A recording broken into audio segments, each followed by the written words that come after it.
Welcome. Good afternoon, everyone. Thank you so much for joining us this afternoon. This is the second lesson of Exploring the Coding Space, where we've been learning how to design a game. I'm sure you had a wonderful time last week. I did. I learned a lot. I couldn't follow, but later on, I did attempt to try and understand what we were meant to do. And we've also looked at CS First. I'm seeing that a couple of you have actually attempted your homework, and even after the session, you actually went there to have a go at what you were taught last week. So very well done to all of you. For the benefit of those that were not around last week and are just joining us today, I'm just going to tell you briefly about myself. But before I do that, can we run through the ground rules, please? Mute your microphone, so we don't want disruption. You only unmute yourself if you want to speak, and or raise your hand, and the facilitator would ask you to speak. Once you have finished that, we'll ask you to mute yourself again. Yeah. Use the chat box properly to pass across your questions. If you have questions, please use the chat box. And we ask that, I know everybody were well behaved last week, well done. We would appreciate that you speak to each other with respect. And even when you're typing in your comments, yeah, be very nice and show love. If someone has attempted to do something, you want to just tell them well done. Yeah, that's okay to put in the chat box.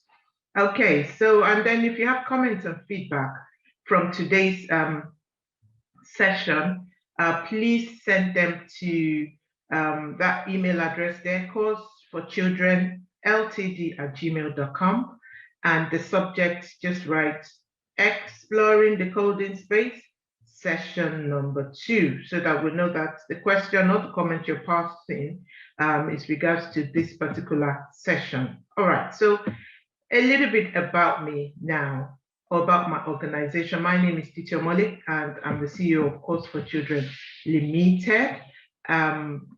Course for Children, our aim is to continue to empower young people to thrive, and we do that in many ways. We have mentoring, we have training, workshops. One of them is the one you're attending. We've run a couple last year and the year before. And out there on the screen, you can also see photos of another initiative that we also run, which is Truly to Hero Awards, where we've been running that for over 6 years. This will be our 7th year. Very well recognized in the society. And what we do is we celebrate young achievers all over the world. So wherever you are, it's first of all in the UK takes priority, and then we have our international audience as well. It's always good fun to see other young people that are doing great stuff, to encourage you to also continue to do what you're doing, or to start to aspire for great things, because I believe all of you are high achievers and you can achieve a lot if you continue to put effort into what you're doing.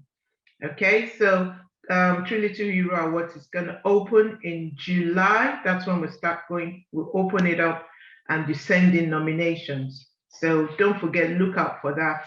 The celebration is usually in November, but we start the event from July. Okay. I mean, enough about me, but just a quick one before I move forward. Videos from last session is available on our website. Our website is www.courseforchildren.co.uk. Go there, you find video from last week, or you could go to our YouTube channel as well. It's called Course for Children. We're on YouTube. You can just go there and look at it and watch it, just in case you miss it. Yeah. Thank you so much. I'm going to hand you over to your facilitator for today, and that will be Stephanie Itimi. Thank you so much. Hello, everyone. I'm super excited for us to go on our second session. I just wanted to say a little bit about me before I start. So my name is Stephanie Timmy. A little bit about me. I'm a digital entrepreneur, which means I have businesses that are online. I'm enthusiastic about the internet, education, and security. I'm also the founder of Sadia, which is a career development platform. So I help women build cybersecurity careers and enter those sorts of fields. I also have a luxury postcard company called Tiato with a focus on West African art. And outside of my businesses, I do a PhD currently at Royal Holloway in information security.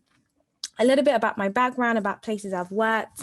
I've worked in BBC Africa, I've worked for the UK government, European Commission, as well as UN Women. So let's get right into the session today. So I just wanted to talk about the agenda. So we're going to be doing class introductions, but because there's a lot of people, we're going to be using Slido, which is same as last week. We're going to be looking at a video called Making Video Games for those who might be interested in, furthering this session and kind of creating the video games in the future. And then we'll look at the activities on the Google CS platform.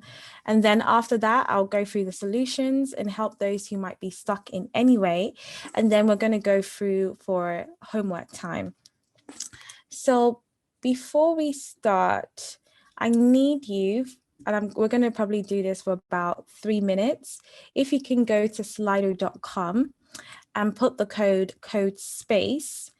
This allows us to kind of know a bit about you, but also allows us to get feedback about the session so that I can improve and make this as enjoyable for you guys as well. So I'm going to give you guys about 3 minutes to do that, and then I'll come back.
All right.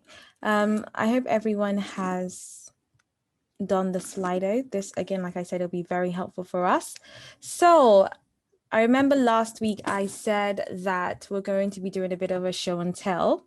So does anyone want to share their homework that they've done to the class?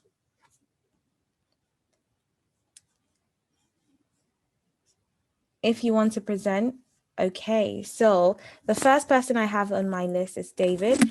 I'm going to allow 5 people. So the first 5 people to say yes. Alexander, okay, I see you as well. So we have David, then Alexander. Does anyone else want to present their homework? More and Muffin, okay. One more? We have one more space. One more space for anyone who wants to present their work, and then that's it. Okay, so we're gonna start with David. I'm gonna stop sharing my screen. So David, do you want to share your work?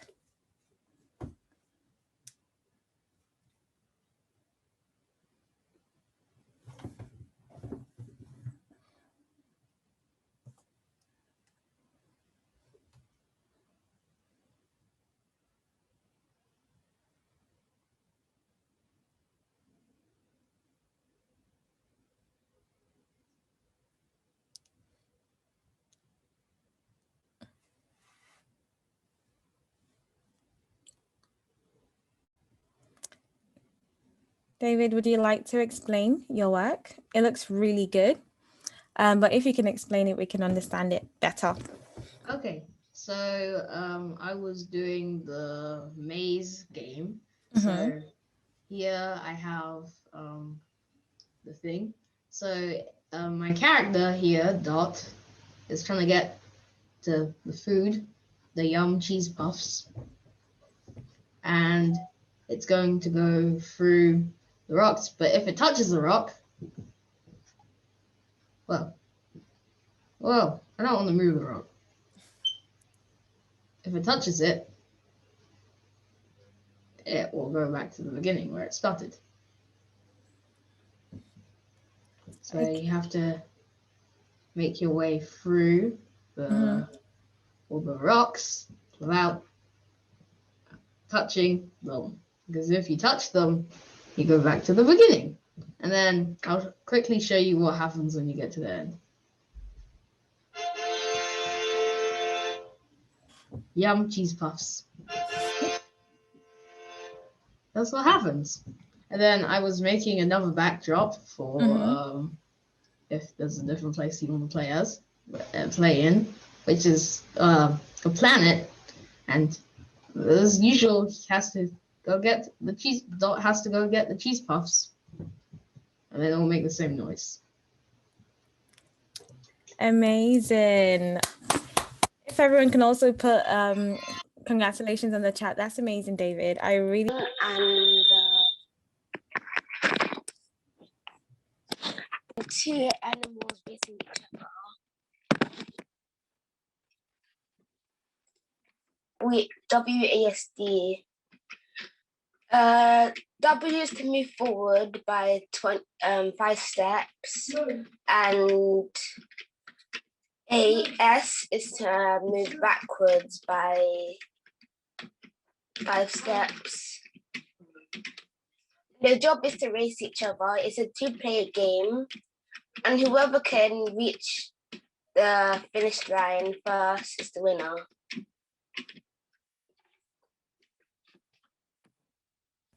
I made this game. Muffin?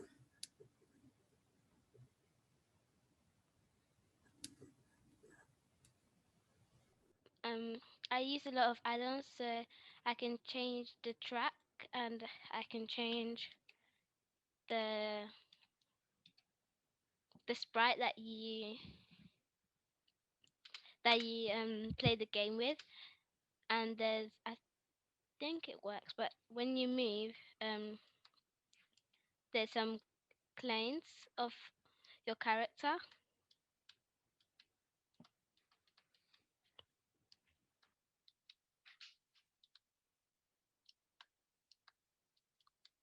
how to control the buttons yet. Oh, it's amazing. I think what I think everyone would love to know is, how do you get that effect? I had to make another block for the clone. So I had to start with, I think it was control, and I had to press when I start as a clone, and I had to repeat it 10 times and change the color effects by 25. But so it doesn't keep on going, I have to delete the clone, which is the last block. And I also had sound effects when the two characters touch. It would make like a noise, so they would have to separate so it wouldn't keep on playing. Okay, amazing, Mofine. Again, can we give a round of applause in the group chat? I hope I said your name right, but if I didn't, please correct me.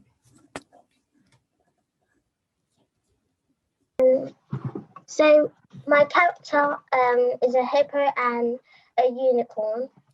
So once I do that, I get to move them across the race. Same for the unicorn, but I haven't done any add-ons yet.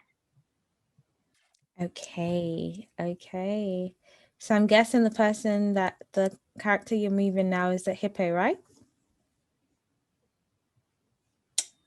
In purple.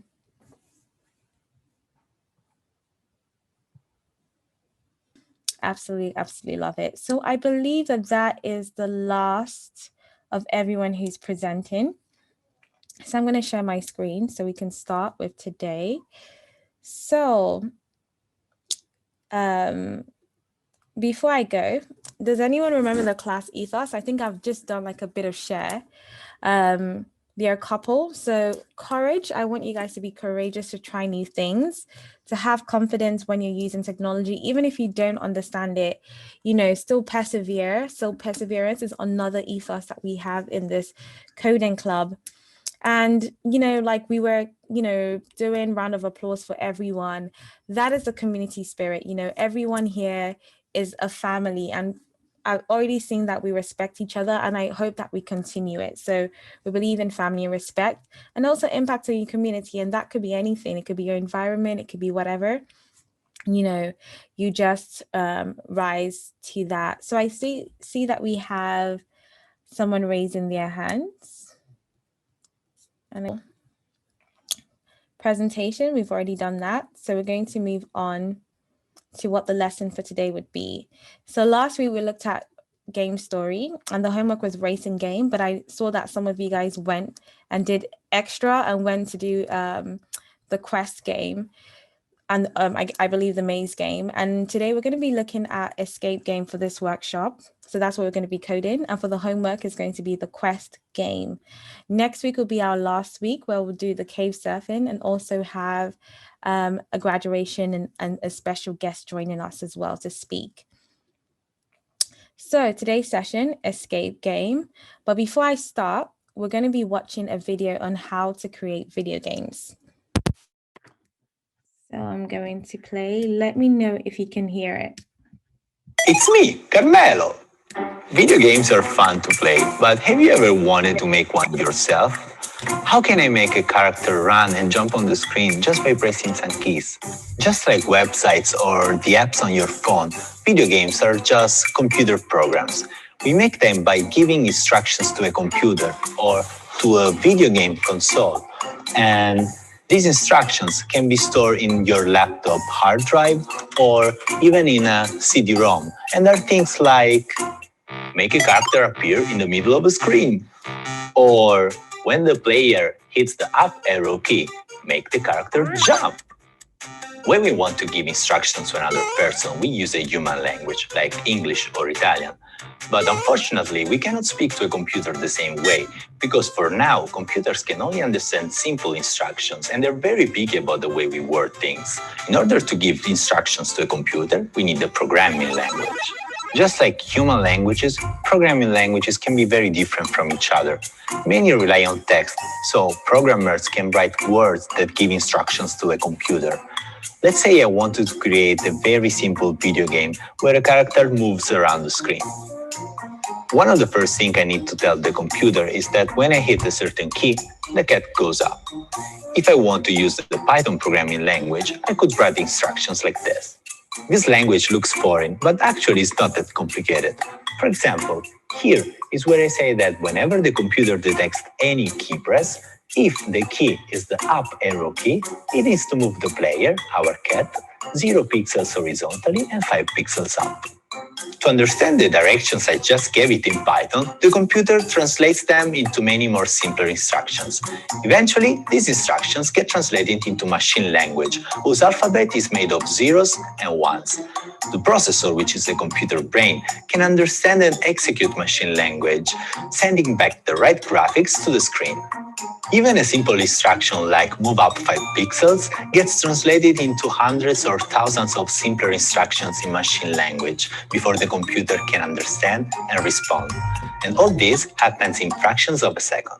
Other programming languages like Scratch, which is developed here at the MIT Media Lab, are visual programming languages. Instead of using words, in Scratch, you can drag and drop blocks together in order to make something happen on the screen. For example, if I want to move a cat around, I would do something like this. So, if I wanted my cat to go up 5 pixels in Scratch, I would snap together 2 blocks like this, and I can do the same with the left, down, and right arrow keys.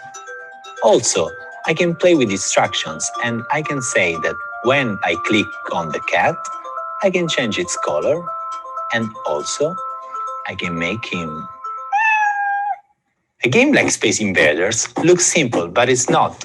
It includes player movement, like what we programmed before, but also characters moving by themselves, music and sounds, shooting, collisions, keeping score, and that's where programming gets interesting. Making something move up 5 pixels may not sound very exciting, but basic instructions like this one are the building blocks you can use to create your own video games. What kinds of instructions would you use to create something like a memory game, Tetris, Angry Birds, Minecraft? A professional video game might have millions of instructions written by lots of people, all working together to bring the game to life. Human languages have grammar and basic words you can combine together to create things like stories, novels, poems. In the same way, programming languages have grammar and basic instructions you can combine together to create not only video games, but also animations, simulations, and interactive stories. And visual programming languages like Scratch make it easier for anyone to learn how to program. So instead of just playing video games, now you can make them. So go make one. Okay, great. So, like I said, we're going to be looking at video games today, specifically escape games. So now we're going to start coding. If everyone can please go to the Google CS first. And we're going to be starting now, and I believe it's activity 5 on escape game. So I'm going to stop sharing so I can go into what you should be seeing. Muffin, you have a question? Activity 5. Hi, sorry. And I see your hand is still up. Do you have any question? No, sorry, I forgot to put it back down. Okay. So we're going to start with the first one, which is escape games and randomness. I'm going to play the videos for 2 minutes.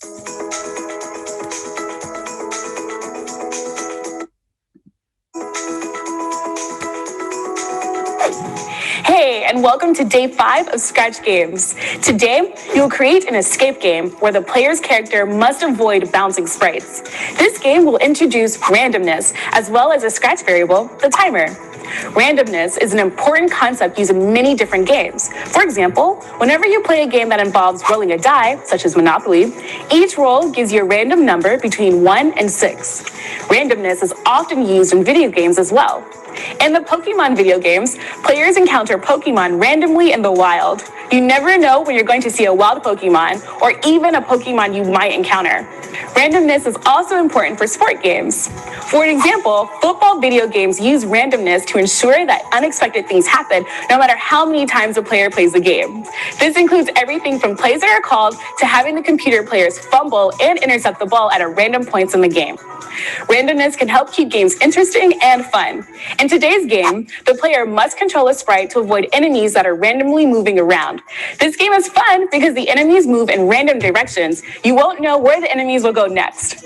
The next screencast will begin to guide you through the programming of this game. But first, you need to design your project. Take a minute to open Scratch and create a new project. Add a backdrop and add 2 sprites, one as the player and the other as the chaser. After you finish these steps, move on to the next screencast. Okay, so now, so once you're done with this video, which we've just done, I want you to click on the starter project, which is under links. Should take you. Is everyone here? So I'm going to repeat the instruction again. I'm here on Scratch. Yes, I'm gonna do that one. So essentially, once we've done with the video, under the instruction, there's links. And in the links, you want to click on the starter project. Should then take you not to that, to this one, which is a blank canvas with a sprite. And what they want you to do is to add a backdrop and add 2 sprites. So in this game, because it's an escape game, you want to have 2 sprites. The first sprite, which is your character, should be who is the chaser and who is the hero. So you need to think in your story and in your game, who is the hero and who is the chaser. So remember last week, I'm going to delete the sprite so we start from afresh. So this is blank. If you click on this cat emoji here, it allows you to choose a sprite. So I'm going to click on that and then I get to choose my sprite. So last time I was a princess. We can choose any sprite which we want. Yes, you can choose any sprite that you want. It can be an animal, it could be a person, preferably an animal or person. How many sprites do we need to choose? It's up to you. You need to just have one player, and then the sprite could be any character. It could be the chaser. You can have 1 person chasing, you could have 2 people chasing, or you could have 3 people chasing. It's up to you. Does anyone have any question as to where we are now? So is going to be, maybe I'll stick with the same one as last week. I'm going to be a fairy. Or actually, I'm going to be a Giga. So I'm going to be a Giga. A Giga is now my hero. So this is my main character. I now have to think about who is the chaser, who is chasing this, my main character, which is sprite 1, Giga. I then choose a sprite. So looking at the mouse, the cat emoji here, I click on it and I choose another sprite. So the chaser, I want it to be an animal. In my case, I'm going to choose a bear. So the bear is going to be the chaser for me. And to make it more interesting, I'm going to add another sprite, but you do have the options to choose just one. So the bear is the chaser. Then we have to add a backdrop. Now, remember the backdrop is the icon next to the cat. So this is a cat, but if we want to have a backdrop, is this one. So when we choose a backdrop, we have different examples here of how we can do it. So for me, I'm going to choose the jungle because I have bears. So mine is 2 bears and Giga. And that's how we complete activity 1, which is to have a main character, mine is Giga, and to have 2 sprites. You could have 1 chaser or 2 chaser. For me, I'm having 2 bears as my chaser. So I'm going to give you about 5 minutes to do this activity. If you need more time, let me know. But if you have any more questions about what I've done, also let me know. If you want to reduce the size, so like for me, I'm going to go to costumes because my bear is too big, right? So because my bear is too big, I want to make my bear smaller. So I drag a box around my bear, because think about it, the bear is made from all these different parts. And then when I draw a box around it, I can then use it to reduce the size, which is what I've done here. And then when I go back, my bear is small. So that's how you can change the size of your bear. Remember to drag a box around it with your mouse, and then you can use it to change your bear. Because if you choose one part, this is going to happen, then your bear is going to have no legs. And you don't want that. So drag a box around it, and then you can change the size of your bear. So I think I'm happy with this size. And I'm going to change the size of my other bear. Does anyone have any more questions around the homework, the work that we're doing today?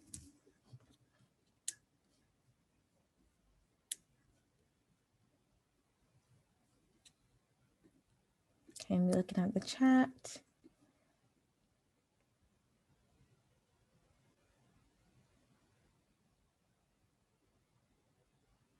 Okay, Heidi, do you have a question you'd like to ask?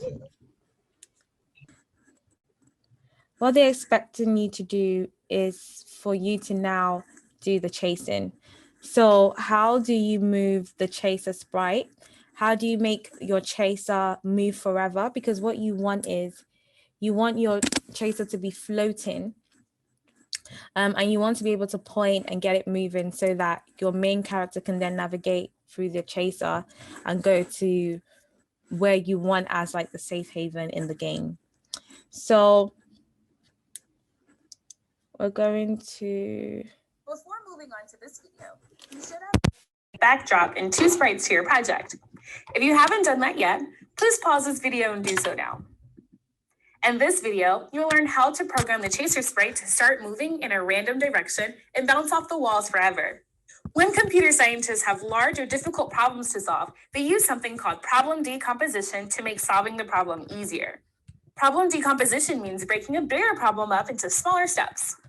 To make the sprite point in a random direction and bounce off the walls forever, you'll break this problem into smaller steps. 1, move the sprite. 2, move the sprite forever. 3, make the sprite bounce off if it's on an edge. And 4, point the sprite in a random direction when it starts. First, move the chaser sprite. Click the chaser sprite and drag out a move block. Next, program the sprite to keep moving forward. Click Control and place a forever block around the move block. Click the block stack to test. Awesome, the sprite keeps moving forward. Next, program the sprite to bounce off the edges of the stage. Click Motion and drag the If on Edge bounce block into your forever loop. Try it by clicking on the forever loop. Good, the sprite is bouncing back and forth on the stage. This wouldn't be a very fun game if the sprite only bounced back and forth like this. To fix this, turn the sprite a random amount of degrees at the beginning of the game. This is a problem that you can break down into smaller pieces. To get a sprite to turn a random amount, you'll need it to turn first. Drag out a turn block from the motion menu and put it at the start of the program. Each time the game runs down, the sprite will turn 15 degrees before starting to move forward. From the operators menu, select a pick random block and place it inside the turn block. Set the values in the pick random block to whatever you want.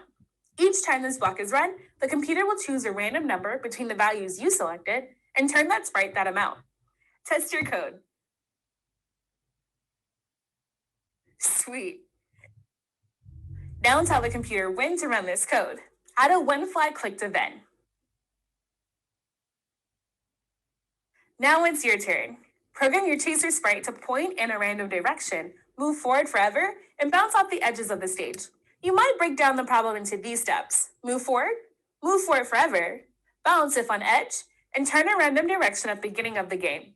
Finally, use a when flag clicked event to start the game. Before moving on to... Okay, so I'm going to leave it here. Amari, I see that you have some issues. Do you want to let me know? I see a question about the homework. Yes, the homework would be the game after escape game.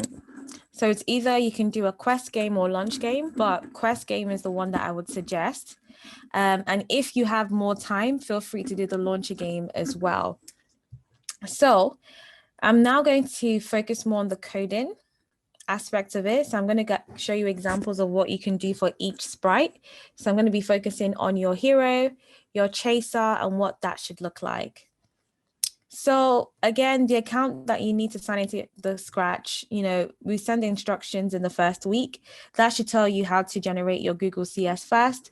And from there, you'll be able to use that to then log in and then access the system. So I'm going to share my screen. And I'm going to start with our hero. So hero, your game should look like this. I'm going to put my hero there. So for your hero, my hero is Giga in this game. So what I'm doing for Giga is this, that I want that when Giga is clicked, you have different things. So you're going to go to events. When this button is clicked is what you need. So this green button, which is the green flag, is the signal. It's like when you go to a website and you click on a link, it's the action that allows you to go into your next code. Now, for my main character, I want a couple of things. When this is clicked, I want to use the forever. So this allows me to control my main character with my mouse. So that's why we're about to do the next code. If anyone needs help or if I'm going too fast, let me know. So you want to go to events first and then click on when the green flag is clicked. Then you want to go to control because we want to be able to control our main character. So my main character now is Giga. So I want to be able to control Giga. So with that, I'll use the forever because it means that I have control of Giga forever. Now, once I've done that, I want to be able to set the conditions in which I can control Giga, which is your hero. And in that case, I'm going to be using the if function. So the if function that we're going to be using is this one. Not that one, sorry. So we're going to be using if, then. So this one. Then we click and we put it in between the forever. Then when you click on that, you're creating the conditions in which you want your code to work. So with that, I then need to go to operators. I've now set my control, but the operator is the actual movement of my character, is your mechanisms of your coding or your main character. So for me, I want to be able to set the operations for that. With coding, you can always add different parts inside of it. It doesn't have to be, you just click in one block to it. You can have different blocks. I'm going to be looking at the chat because I don't want to be able to go too fast. The participants to kind of see if anyone had raised their hands. So this is just so that you know the codes that you should have for your hero. So we're looking at the hero now, which is your main character. Remember, we need to go to events to choose when the green flag is clicked. And then we go to controls and we're using two sets of controls. We're using forever. So you constantly have a control over your main character. And then we're now setting the conditions with the if function. Now from the if function, we're now going to control. So the control we're going to use is under the operators is the not function. So I'm going to click my not function here, but I choose a not function that allows me to create another condition inside of the operations. So now you want to go to your sensing, because what we want is we want to be able to move our sprite. That's the main goal. That's why we go to sensing. Sensing allows you to do touching, allows you to move with your mouse, allows you to interact with your main character. So with that, I want to be able to use the mouse. I'm going to look for touching. So the touching one I'm going to use here is touching. I'm including that inside of that box. Oh. So in case that happens, what just happened to me when I'm unable to do it, another way you can do that is by removing the not button, and then you put your blue button inside of it. So that should be able to work. Yes. So if it's not allowing you put everything together, remove your green operations not button and then put the blue one inside of it. And then when you do that, you're then able to drag it and put it inside the in function for the control. So if not touching it, then what do you want it to do? So now we're going to go back to motion because we want our main character to be able to move, right?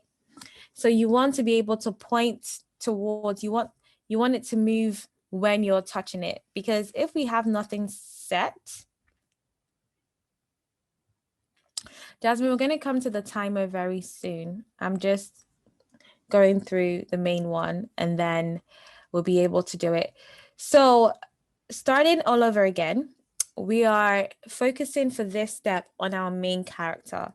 So my main character for this one is Giga. Giga is my main character.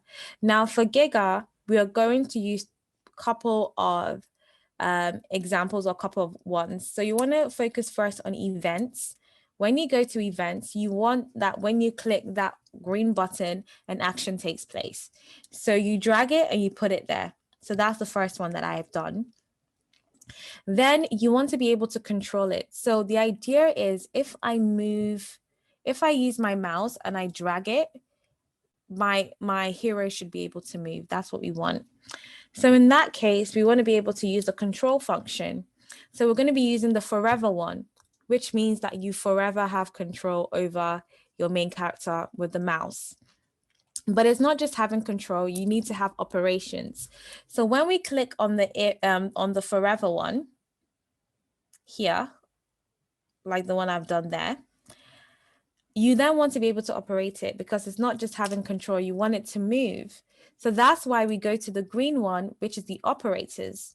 So the operators is like the engine. Like if you think about a car is not going to move without an engine. So the green one or your operators is your engine.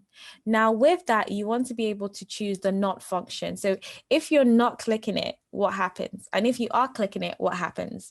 Those are the conditions that we're trying to set. So remember, I had issues. I'm going to separate it. I had issues when I was trying to add everything together at once. It was giving me stress. So in that case, as you can see, it put the blue one and removed the green one.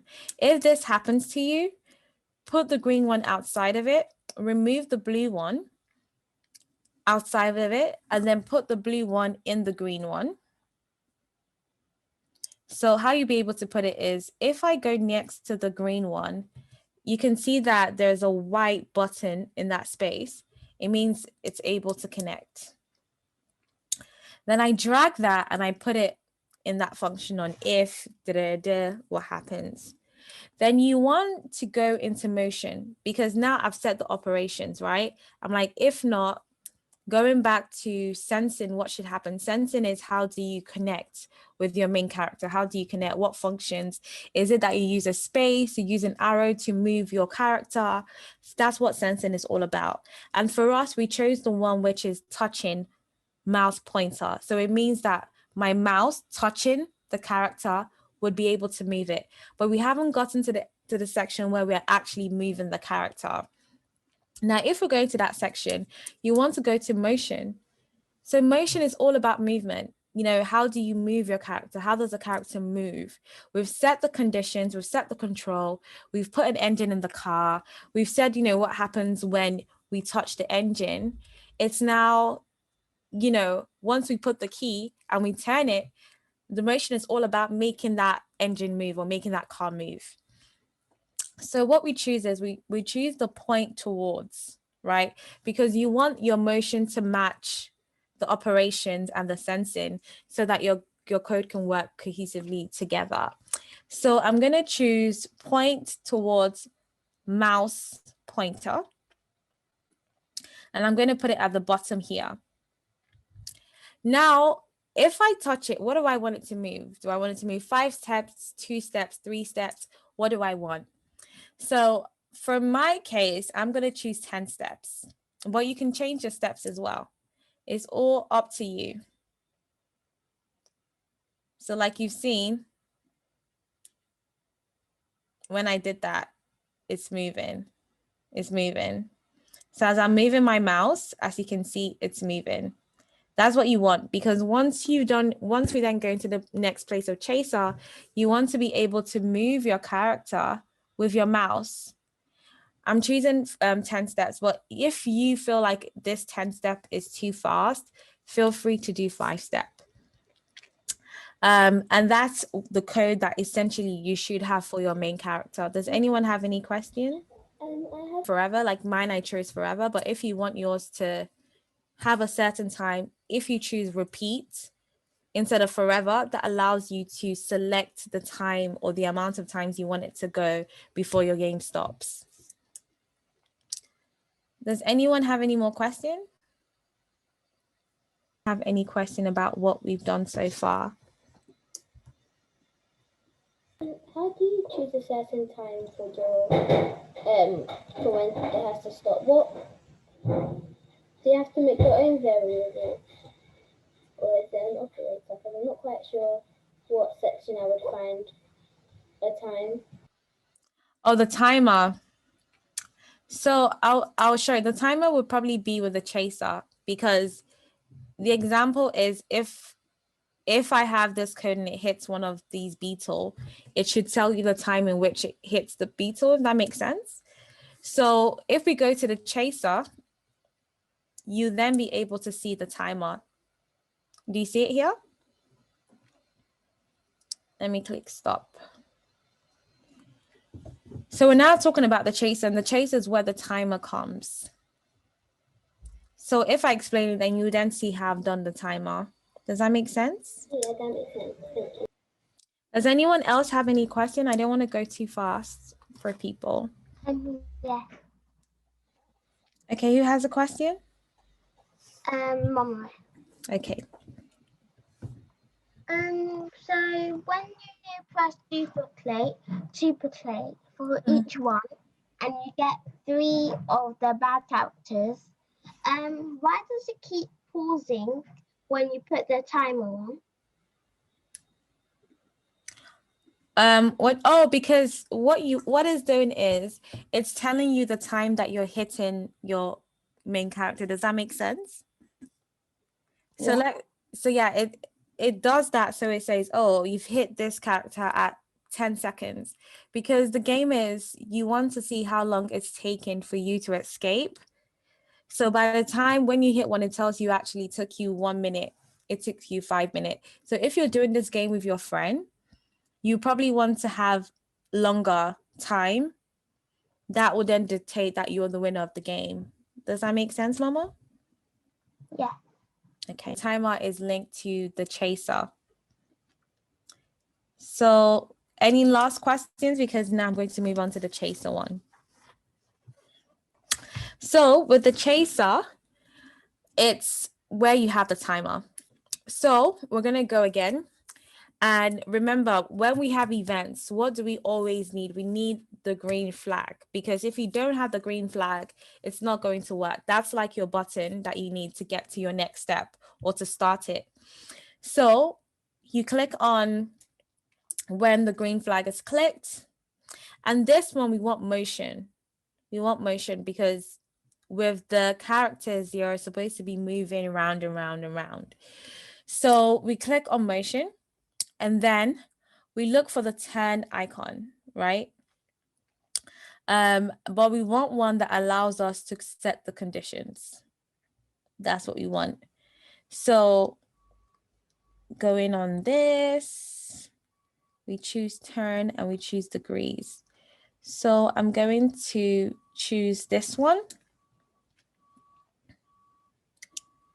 The degrees are there, but we want to be able to pick a random, right? So we want to be able to go to operators because we don't want to control the chaser. If we control the chaser, the game's not fun. We want it to have randomness. So this allows your chaser to move around the screen randomly without you interacting with it. And then it's left to you to ensure that your hero, while you're moving it with your mouse, doesn't touch the chaser. Obviously, in this example, there are 3 chaser, which is more complicated and more complex. But if you just want to have 1 chaser and 1 hero, that's completely fine. So for me, I'm going to now go to operators. I'm then going to look at pick random. So I drag that and then I put it here. Now remember when you're dragging into the thing, what should happen? You see that white circle around the 15? Once it has that sign, it means that these 2 blocks will now connect with each other. So for me, I'm choosing 1 to 100 because 10 is, might be not enough distance. But if I choose 100, that's enough for it to move on the screen. So I'm going to then put that to 1 to 100. Now, remember, we need to go to control because we want it to interact with Giga. So with Giga, which is my hero, I wanted that, if it touches Giga, it tells me the time so I know who's won the game.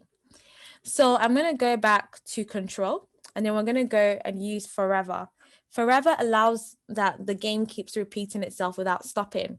But remember what I said, if you want to not have that and you want it to just work for a certain amount of time and it stops, you can use the repeat function, which will then set a timer or the amount of time your game is going to operate before it ends. Random direction at the beginning of the game. Finally, use a win flag. Click who is that? Who just turned the thing on? Did anyone have a question? Okay.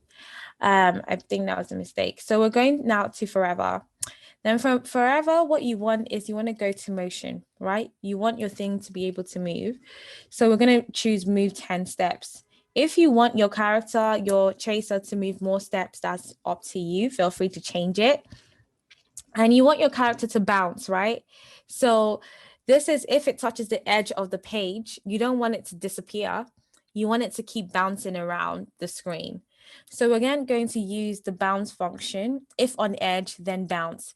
This means that if my beetle touches the edge of the page, it's just going to bounce and keep moving and keep moving.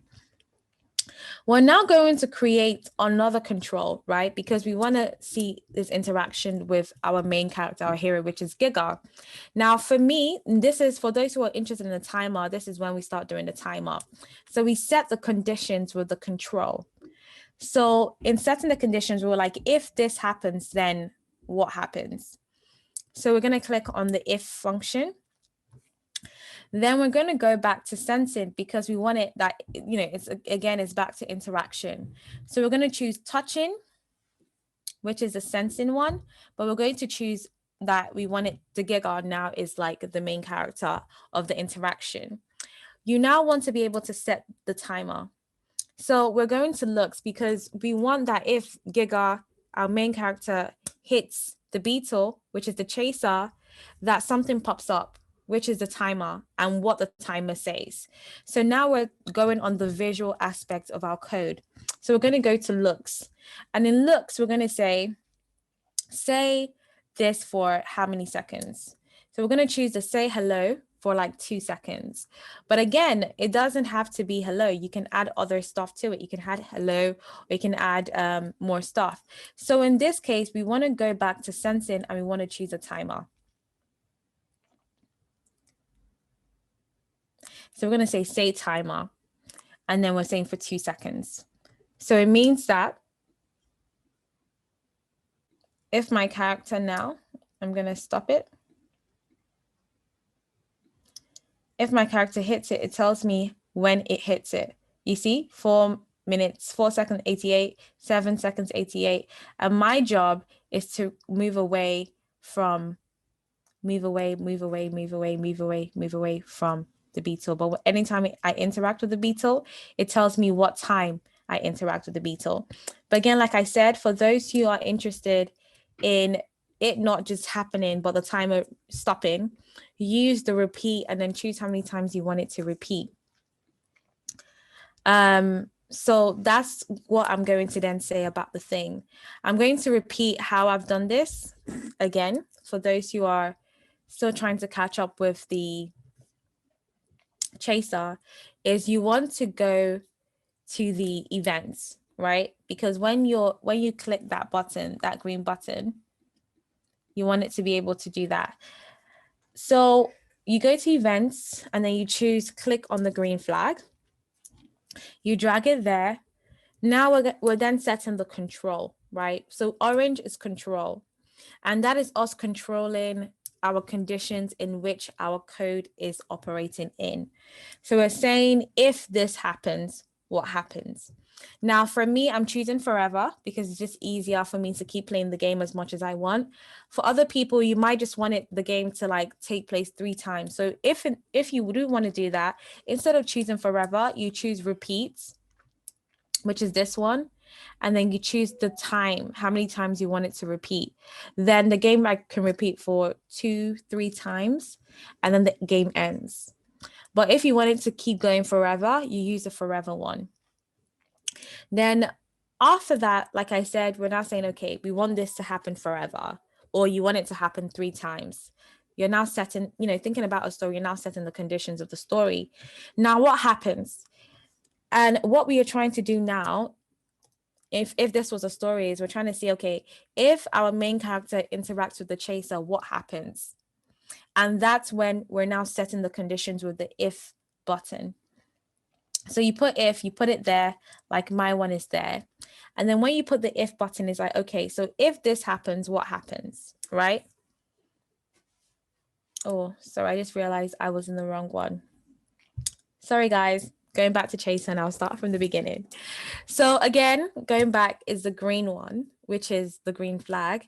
And then when you go to motion, you want, for the chaser is very different from our character. With our main character, we are interacting it with the mouse, right? So like now, if I'm touching it, if I move here, my mouse moves. If I do that, it moves with my mouse. So that's the main character. But with the chaser is just moving around freely. It's random, because thinking about it, with games and everything, it's random. You don't know what's going to happen next. So that's what we're trying to focus on. Now with the beetle, we choose, again, the events, the green flag. You click on the green flag. And this, allows that when the green flag gets clicked, all these things happens at once. Then you want to be able to go to motion. Motion allows the beetle to move. We don't want to interact with the beetle. We just want the beetle to do whatever randomly without us touching it or having anything to do with the chaser. So once you do that, you then click on turn. So you want the beetle. So if I go back now and I click on this, you can see that, the beetle is just moving around in the screen, right? It's moving randomly without me interacting with it. I'm going to put pause here. So that's why we're choosing the turn. So it allows it to turn and bounce around the screen. So once you put turn, you want it to be random. So we go to operations, and then you click the pick random. You could pick 1 to 100 degrees. The degrees is how far your beetle is moving in the screen, right? If you want it 1, it's smaller. If you want it bigger, if it's more than 10, more than 1, then it's obviously bigger. So I see people have their hands up at the end. But again, does anyone have any more questions? Doing presentations. Okay. No worries. So who would like to present?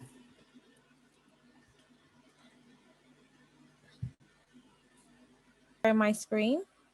Who else? Momo? Does anyone else? Bakayo? Jasmine. One more person and that's it. 1, 2, 3, 4. Okay, so I'm going to stop sharing my screen. Fiend, I believe you're the first person. Do you want to share your screen and show us your presentation? Okay.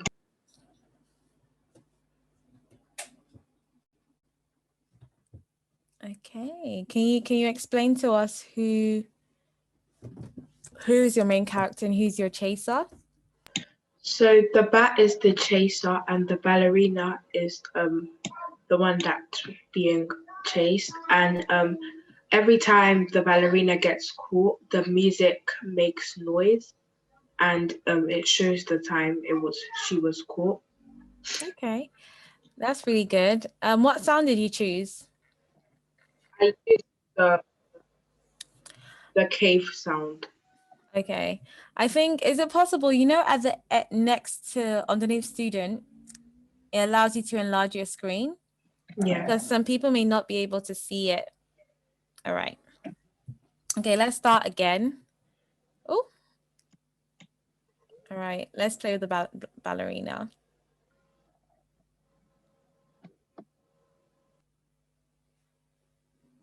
All right, thank you so much, Fiend. Well done. Can we all give her a clap on the chat? Remember, we're a community, we're a team in this. So thank you so much, Fiend. We're now going to move on to the next person. So the next person speaking is Momo. Would you like to share your screen? Mine is that, so the 3 jellyfishes are capturing the like diver, but one is actually a player. So if you want to play with a friend, one of the jellyfishes can play with you, and the diver can also play. So if I move that, this is the one where you will play with a friend, and if I move oh, it's not really. So when the ski diver touches the jellyfish, it's meant to make a noise. Okay. Oh, and if you press the flag, that's when it moves and it shows the timer. Ah, that's amazing. Great. Oh, sorry. Oh. Next person on my list is Fiend. I can. Okay.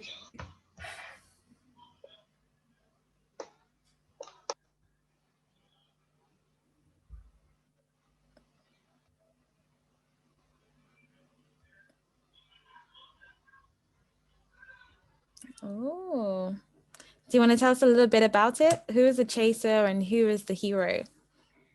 The hero is the cat and the chaser is the dragon. Okay, great job, Kyle. Remember, let's give her a clap on the chat.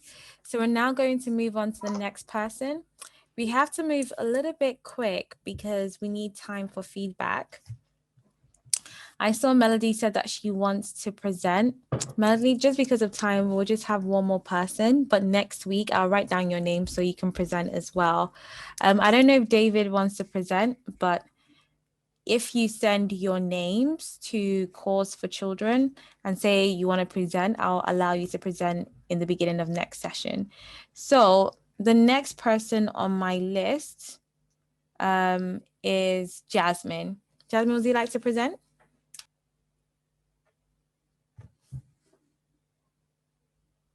Okay. Would you like to enlarge it? You know the sign that's underneath student? All right. Do you want to talk to us through your characters? I like them. What are they? Who's your chaser and who's the hero? So my So the chasers are the two starfish, and the hero is the donut. I also designed the donut with a hoverboard just because it kind of made it easier to understand with how I designed it. Ooh, so you edited the costume? Yes, I did. So I also went to the stage. So when the green flag is clipped, it plays the music and then stops. So it opens with the music. Okay, I know sometimes there are issues with us hearing sounds, but that's amazing, Jasmine. Can we all give you, we're going to be looking at, so the homework that we're going to be looking to do is a quest game. I know some of you guys were interested in the other games that are there. If you have finished the quest game, feel free to do the other games. They are there for you to learn and practice and enjoy. I know some people couldn't present in this session. If you want to present in the next class, you can present either the work we've done today or the homework. Please email your name to Calls for Children and say that, you know, you want to present, and then I'll make sure I have you guys up first before we start our session next week.